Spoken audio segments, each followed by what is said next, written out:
Cette semaine, nous sommes allés à Pau, dans le sud-ouest de la France, pour rencontrer le triple champion olympique de canoë et ancien vainqueur de la Coupe du Monde, Tony Estanguet.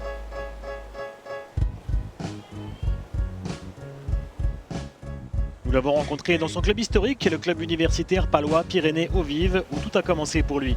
En 1998, Tony était étudiant à Toulouse à l'université Paul Sabatier, en STAPS, sciences et techniques des activités physiques et sportives. Après 2 succès en Coupe du Monde en 1996 et 1997, il a pris part en 1998 au championnat du monde universitaire à Metz. Ce titre de champion du monde universitaire en 98, c'est mon premier titre international. Donc c'est un petit peu ce qui a lancé ma carrière. Mais c'est vrai qu'un titre, c'est un titre, quoi. Voilà, c'est l'épreuve d'un jour. Bon, il faut être là. Et en plus, ce qui était intéressant à l'époque en 98, c'est qu'il y avait quand même 80% du plateau mondial qui était présent à ce départ de championnat du monde universitaire. Donc ça m'a lancé vers la préparation des Jeux de Sydney notamment. À côté d'Estanguet, le championnat du monde universitaire a toujours attiré en effet de grands noms dans ses listes d'engagés, notamment d'autres champions olympiques comme David Florence, les frères Horschorner ou Elena Kaliska. Ça fait partie un peu des valeurs de ce sport, d'être obligé de combiner un projet d'études en parallèle de sa carrière sportive. Donc effectivement, on est nombreux à avoir fait des études universitaires. Et ensuite, je pense que dans notre sport aussi, il n'y a pas forcément beaucoup d'événements dans l'année. Donc on est bien content d'avoir ce calendrier universitaire et de participer à ces épreuves-là. C'est un peu un tremplin dans une carrière de sportif de haut niveau. Encore une fois, je pense que les enjeux sont peut-être un peu moins importants qu'un championnat du monde ou des Jeux olympiques. Mais il n'empêche qu'il y a quand même cette donnée d'excellence et de compétition au meilleur niveau. Donc c'est une bonne manière de se faire les dents entre guillemets et d'apprendre, voilà, et de prendre un peu de bouteille et de l'expérience. Ouais. Lors du premier championnat du monde universitaire en 1994, le vainqueur s'appelait déjà Estanguet. Il s'agissait de Patrice, le frère aîné de Tony, médaillé de bronze olympique à Atlanta en 1996.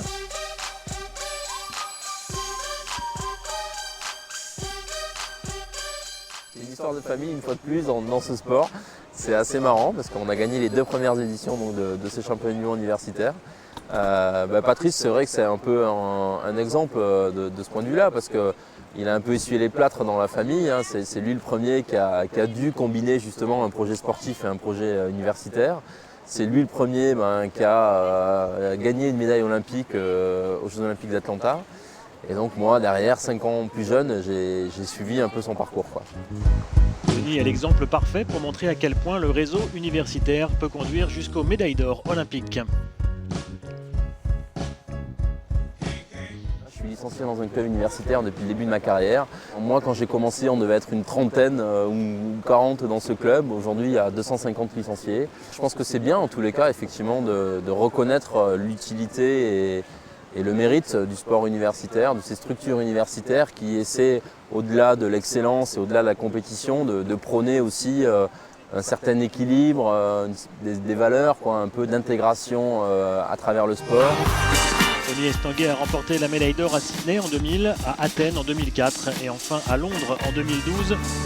Ce dernier titre est très spécial pour lui après l'échec de 2008.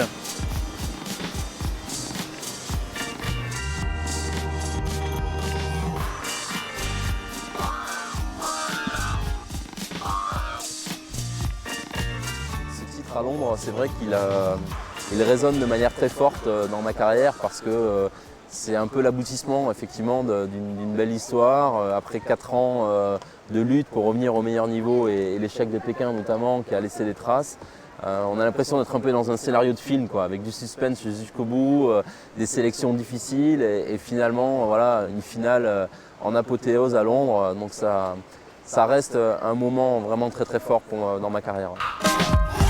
Après avoir tout gagné dans son canoë, Tony Estanguet réfléchit encore à son avenir, mais il n'oubliera certainement jamais où sa carrière a commencé.